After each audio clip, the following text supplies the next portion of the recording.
नमस्कार, शाम के 6 बजने वाले हैं और वक्त है 6 के सिक्सर का। तो चलिए बुलेटिन की शुरुआत करते हैं बिहार की सबसे बड़ी खबरों के साथ।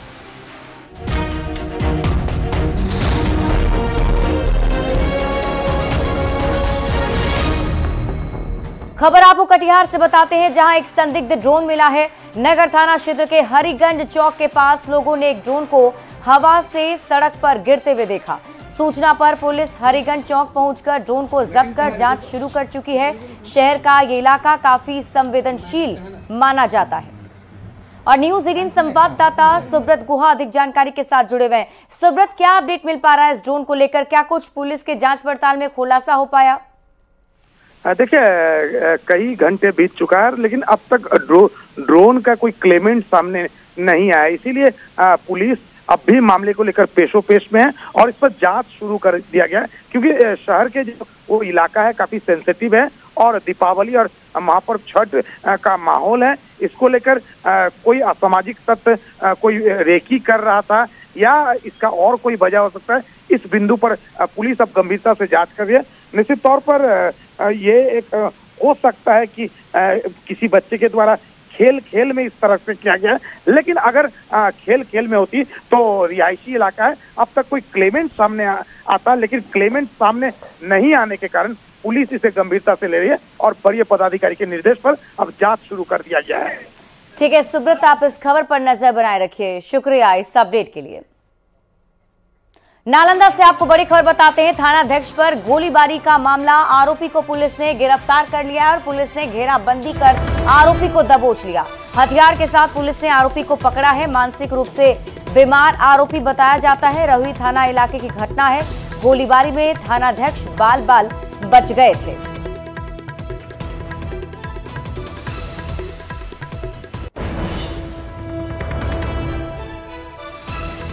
और ये तस्वीरें हम आपको वहां के दिखा रहे हैं। न्यूज 18 संवाददाता अभिषेक अधिक जानकारी के साथ जुड़ गए। अभिषेक, क्या है ये पूरा मामला?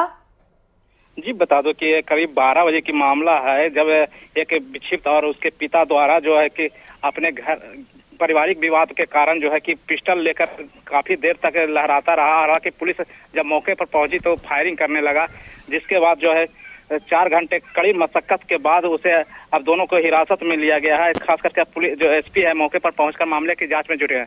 बताइए, अभी जा रहा है कि कुछ दिनों से जो है घरेलू विवाद को लेकर झगड़ा चल रहा था, उसमें मारपीट हुई थी, जिसमें पावापुरी में इलाज के लिए भेजा गया था। उसी को लेकर जो कहा जा रहा था कि उसे मारकर हत्या कर दिया गया है, लेकिन जो है अभी फिलहाल वो घायल अवस्था में। इधर उसी मामला को लेकर जो है दोनों आरोपी को मारने के लिए जो है कि हथियार लेकर बाहर निकला था, लेकिन उसी दौरान जब पुलिस को सूचना मिली, मौके पर पहुंचा तो वहां उस पर गोलीबारी करना शुरू कर दिया। जी ठीक है अभिषेक, आप इस खबर पर नजर बनाए रखिए। शुक्रिया इस अपडेट के लिए। बढ़ते हैं आगे और बड़ी खबर आपको अररिया से बताते हैं। ट्रक से भारी मात्रा में शराब जब्त की गई है। 5660 लीटर विदेशी शराब जब्त किए गए हैं। 1.5 करोड़ रुपए इसी कीमत आंकी जा रही है। ऑक्सीजन प्लांट की आड़ में शराब की तस्करी की जा रही थी। ट्रक ड्राइवर और खलासी मौके से गिरफ्तार कर लिया गया है। असम से मुजफ्फरपुर ये शराब की खेप लाई जा रही थी। पलासी के पास एनएच पर बड़ी कार्रवाई पुलिस की टीम ने की है। बक्सर से आरजेडी सांसद सुधाकर सिंह ने डिप्टी सीएम सम्राट चौधरी और विजय सिन्हा को रावण का अवतार कह दिया। अब इन बयानों के बाद बिहार की सियासत गर्माती जा रही है। सुधाकर सिंह ने कहा कि नकली रावण को मारने से काम नहीं चलेगा। असली रावण बीजेपी में है और इन लोगों को मारने की जरूरत है। बात बहुत साफ है कि रावण के पुतला दहन के दिन दशहरा में इस वर्ष नीतीश कुमार ने धनुष और तीर क्यों फेंक दिया? उनके दाएं और बाएं कौन खड़ा थे? नीतीश जी को समझ में आ गया कि रावण मेरे अगल बगल में भाजपा वाले हैं सब। ये नकली रावण को मारने से काम नहीं चलेगा। ये असली रावण जो भाजपा में है, इन लोग को मारने की जरूरत है। अभी तो हमको पता था कि तेजस्वी नहुआ पास है, लेकिन जगदानंद का पूरा खानदान चरवाहा विद्यालय में पढ़ा है, जो लालू जी को आए थे, जिसको राम और रावण में फर्क नहीं है, जो पाकिस्तान का गुण गाता है। पब्लिक को पता है कि रावण कौन है और राम कौन है। जहाँ तक बात रही सुधाकर की, तो सुधाकर का बोरिया बिस्तर इस बार बंधा हुआ है।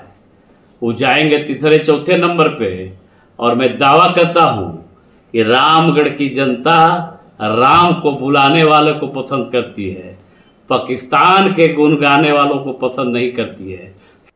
दिवंगत सैयद शहाबुद्दीन की पत्नी हिना शहाब और उनके बेटे ओसामा अपने समर्थकों के साथ आरजेडी में शामिल हो गए।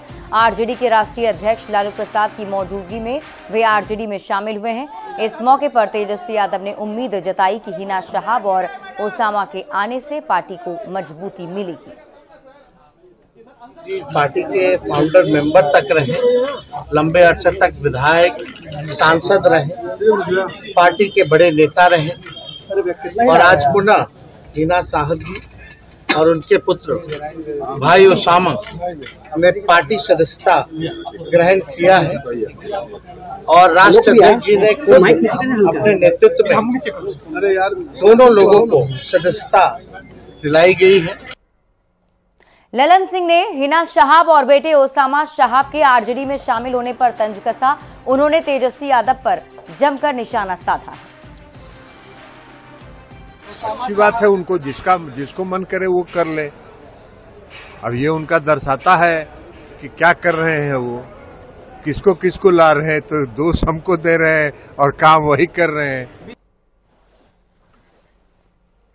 बेगूसराय के एमआरजेडी कॉलेज में 24 अक्टूबर को परीक्षा के दौरान छात्र और उसके परिजनों की पिटाई का मामला अब तूल पकड़ता जा रहा है।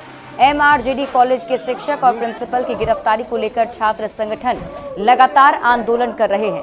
वहीं 72 घंटे बीत जाने के बाद भी कॉलेज के शिक्षक और प्रिंसिपल की गिरफ्तारी नहीं होने से नाराज छात्र संगठन ने उग्र आंदोलन की चेतावनी दी और जिला प्रशासन पर गंभीर आरोप भी लगाए हैं।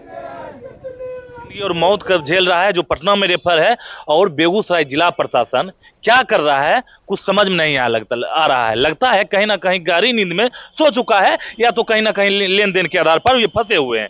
मैं सीधे तौर पे आपको बता देना चाहता हूं, एमआरजेडी कॉलेज के पूर्व प्रधानाचार्य जो थे, जो घटना किए थे, अपराधी थे, वो ने बच्चे के परिवार के ऊपर, बच्चे पर एफआईआर कर दिया है कि बिना देर किए उस गुंडे प्राचार्य और उसके जो पाले हुए गुंडे हैं, गुर्गे हैं, उसको अविलंब गिरफ्तार करें, नहीं तो हम लोग चरणबद्ध आंदोलन के लिए बाध्य होंगे, उग्र आंदोलन के लिए बाध्य होंगे। और दरभंगा से आपको बड़ी खबर बताते हैं। स्कूल की गाड़ी में आग लग गई। बताया जा रहा है कि स्कूल परिसर में ही स्कूल की गाड़ी में आग लग गई। लहरिया सराय के रोज पब्लिक स्कूल की एक घटना है। आग लगने के कारण का अभी तक खुलासा नहीं हो सका है। फायर ब्रिगेड की टीम ने आग पर काबू पा लिया है। तस्वीरें आपके टीवी स्क्रीन पर आपको दिखा भी रहे हैं, जिसमें देखिए यही वो गाड़ी है जो स्कूल परिसर के अंदर ही खड़ी थी। अचानक आग लग गई। और न्यूज 18 की खबर का एक बार फिर से बड़ा असर हुआ है। पटना जंक्शन पर कई महीनों से बंद पड़े शौचालय को यात्रियों के लिए अब खोल दिया गया। दरअसल 13 अक्टूबर को न्यूज 18 ने पटना जंक्शन पर बंद पड़े शौचालय की खबर को प्रमुखता से दिखाया था। खबर देखने के बाद पूर्व मध्य रेलवे के उच्च स्तर के अधिकारियों ने इसका संज्ञान लिया और बंद पड़े शौचालय को खोल दिया गया है। आपको बता दें कि पटना जंक्शन प्लेटफॉर्म पर ही जो शौचालय है उसे बंद कर दिया गया था। ऐसे में यात्रियों को काफी परेशानियों का सामना करना पड़ रहा था। न्यूज 18 ने इस खबर को प्रमुखता से दिखाया था। जो तस्वीर हम आपको दिखा भी रहे हैं, ये उस वक्त की तस्वीर है जब न्यूज 18 के जरिए शौचालय बंद होने की खबर बताई गई थी और अब उसका असर हुआ है, जिसके बाद शौचालय खोल दिया गया है। खबर दानापुर से है, जहां दिवाली को देखते हुए खाद्य सुरक्षा विभाग ने कई दुकानों पर छापेमारी की है और कुछ दुकान से मिठाई समेत कई सैंपल भी इकट्ठे किए हैं। कई जगह पैकेजिंग रूल में गड़बड़ी और गंदगी देखने को मिली, जिसके बाद 15 दिनों का नोटिस भी दिया गया। टीम ने प्रतिष्ठानों में मिठाई की शुद्धता, साफ सफाई का जायजा भी लिया है। सेवक नमूना एक संग्रहित किया गया है। क्या कुछ दिशा निर्देश दुकानदारों को दिया गया है? सैनिटेशन और हाइजीन सही नहीं था, हाइजीन कंडीशन मेंटेन नहीं रहा था, लेबलिंग कंडीशन भी सही नहीं था। ये सब के लिए इन लोगों को इम्प्रूवमेंट नोटिस दिया गया है। और बिहार में एक बार फिर से डेंगू के मरीजों की संख्या में इजाफा हो रहा है। नवादा में भी डेंगू के मरीज रोज सामने आ रहे हैं। सदर अस्पताल से लेकर निजी अस्पताल में डेंगू मरीज भर्ती हैं। जिले के लगभग सभी हिस्सों में डेंगू के मरीज मिल रहे हैं। रोजाना सदर अस्पताल में 100 से ज्यादा डेंगू के मरीज जांच के लिए आते हैं, जिसमें से कई लोग पॉजिटिव निकल रहे हैं। 4 दिन आज हो चुका है जी। यहाँ रात में तो पहले तो एक समस्या है कि कोई रात में गार्ड नहीं रह पाते हैं, इसके वजह से हम लोग का प्रॉब्लम हो जाता है। उसके बाद यदि पेशेंट का कोई तरह का दिक्कत यदि होती है तो हमें खुद इमरजेंसी वार्ड में जाके डॉक्टर को कहना पड़ता है। 2 बार कहने के बाद डॉक्टर आते हैं, उसके बाद देखते हैं। पूरे बिहार में डेंगू के मरीजों की संख्या में लगातार बढ़ोतरी हो रही है। पिछले 24 घंटे में 200 से ज्यादा मरीज पूरे बिहार में मिले हैं। वहीं मोतिहारी में भी डेंगू के इलाज के लिए अलग से सदर अस्पताल में डेंगू वार्ड बना दिया गया है। जिले में अब तक 10 डेंगू के मरीज मिले हैं, जो विभिन्न जगहों पर अपना इलाज भी करवा रहे हैं। डेंगू के मरीजों के लिए 10 बेड का डेंगू वार्ड बनाया गया है, जहां हर इंतजाम किए गए हैं और इलाज के लिए डॉक्टर की विशेष टीम को तैनात किया गया है। बगहा के वाल्मीकि नगर के बेसहा गांव में सुरेश यादव के घर में एक विशालकाय मगरमच्छ घुस गया और पूरी रात आंगन में ही मगरमच्छ बैठा रहा। जैसे ही घर वालों ने उसे देखा, लोगों के होश उड़ गए। और ये तस्वीर भी हम आपको दिखा रहे हैं उस मगरमच्छ की, जो देखिए बताया जा रहा है कि सुरेश यादव के आंगन में रात भर ये मगरमच्छ वहीं बैठा रहा। हालांकि वन विभाग ने अब रेस्क्यू कर लिया है।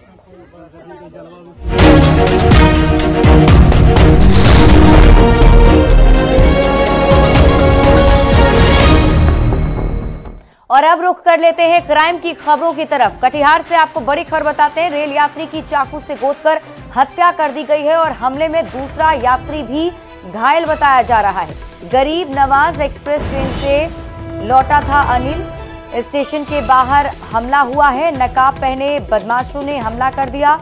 रेल पुलिस पूरे मामले की जांच पड़ताल में जुटी हुई है।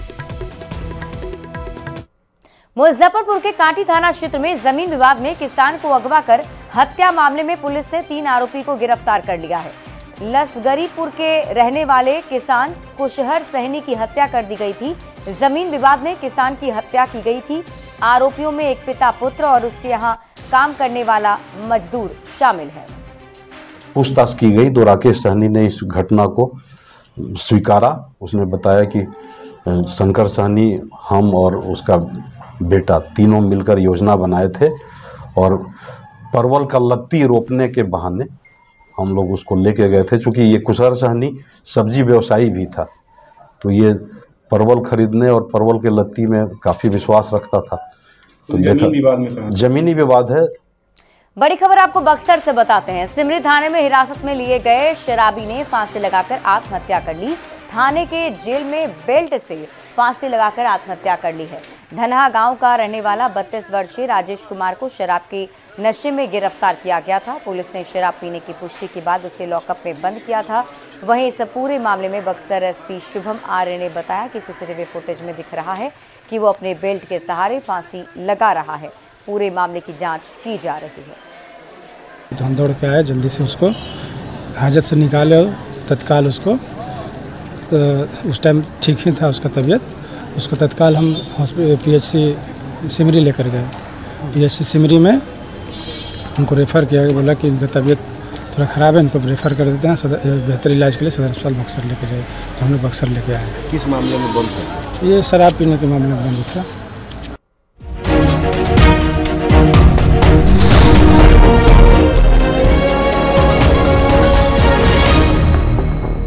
और अब बात देश विदेश करेंगे। प्रधानमंत्री नरेंद्र मोदी और स्पेन के प्रधानमंत्री पेड्रो सांचेज सोमवार को गुजरात के वडोदरा में टाटा एडवांस सिस्टम्स की ओर से C-295 विमान के निर्माण के लिए स्थापित टाटा एयरक्राफ्ट कॉम्प्लेक्स का उद्घाटन करेंगे। स्पेन की कंपनी एयरबेस के सहयोग से टाटा समूह भारत में C-295 विमान बनाएगी। ये भारत में सैन्य विमानों के लिए निजी क्षेत्र की पहली फाइनल असेंबली लाइन AFL होगी। साल 2021 में भारत ने एयरबस से 56 C-295 विमानों को खरीदने का सौदा $2.5 बिलियन में किया था। एयरबस और टाटा वडोदरा संयंत्र में 40 विमान बनाए जाएंगे, जबकि एयरबस स्पेन से सीधे 16 विमान उपलब्ध कराएगी। रतन टाटा के रहते ही एयरबस और टाटा समूह में ये समझौता हो गया था। अब नोएल टाटा की अगुवाई में टाटा ग्रुप पहला जहाज साल 2026 तक बना देगा। मन की बात कार्यक्रम में पीएम मोदी डिजिटल फ्रॉड का जिक्र करते नजर आए। पीएम मोदी ने कहा कि डिजिटल फ्रॉड से सावधान रहने की जरूरत है। डिजिटल फ्रॉड से बचने के लिए समाज में जागरूकता की जरूरत है। पीएम मोदी ने कहा कि फ्रॉड कॉल आने पर पहले रुकें, सोचें और फिर एक्शन लें। उन्होंने कहा कि डिजिटल अरेस्ट सिर्फ झूठ और फ्रॉड है, क्योंकि कोई भी जांच एजेंसी वीडियो कॉल नहीं करती है। डिजिटल अरेस्ट के नाम पर हो रहे स्कैम से बचने के लिए बहुत जरूरी है हर किसी की जागरूकता, हर नागरिक की जागरूकता। जो लोग भी इस तरह के साइबर फ्रॉड का शिकार होते हैं, उन्हें ज्यादा से ज्यादा लोगों को इसके बारे में बताना चाहिए।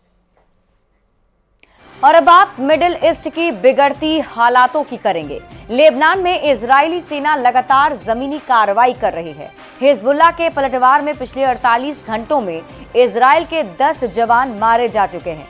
दूसरी तरफ इजरायली मीडिया की रिपोर्ट में अक्र इलाके में मिलिट्री और सिविलियन एयरोस्पेस कंपोनेंट को टारगेट कर ड्रोन हमला किया गया है।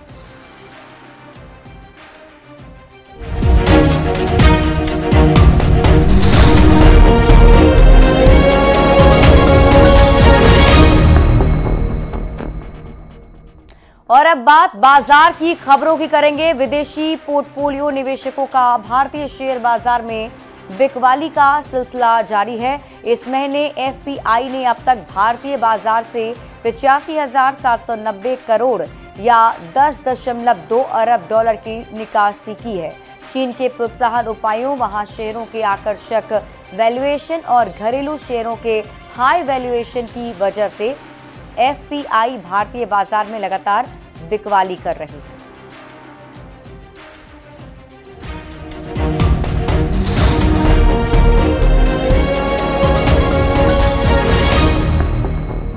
और अब बात भारत और न्यूजीलैंड टेस्ट सीरीज को लेकर करेंगे। न्यूजीलैंड के खिलाफ 2 टेस्ट हार चुकी टीम इंडिया को दिवाली पर भी ट्रेनिंग करनी पड़ेगी।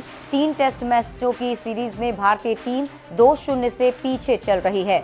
तीसरा टेस्ट मुंबई में होना है और ये वर्ल्ड टेस्ट चैंपियनशिप के लिए काफी अहम है। टीम मैनेजमेंट ने कहा कि सभी प्लेयर्स 1 नवंबर से शुरू होने जा रहे मुंबई टेस्ट की तैयारियां करेंगे। भारतीय टीम मैनेजमेंट ने ऑप्शनल ट्रेनिंग सेशन नहीं रखने का फैसला लिया है। रिपोर्ट के मुताबिक तीसरे टेस्ट से पहले टीम इंडिया मुंबई में 30 और 31 अक्टूबर को अभ्यास करेगी। ये सेशन सभी खिलाड़ियों को अटेंड करना होगा।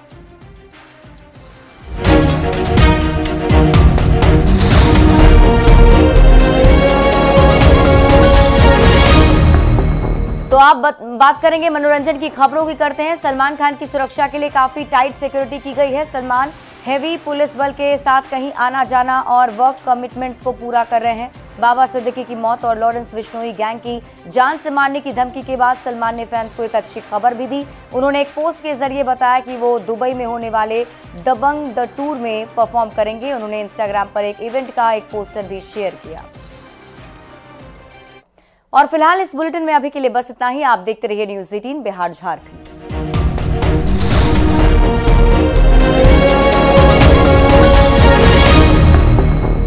मंत्री 20-20 घंटा काम करे, सीधे नरेंद्र मोदी के जो आप हनुमान बने, फ्लाइट में चढ़े मंत्री बन के उतरे बिना मंत्री के। क्या मोदी जी इसको पसंद करते हैं, इस तरह के बयान को?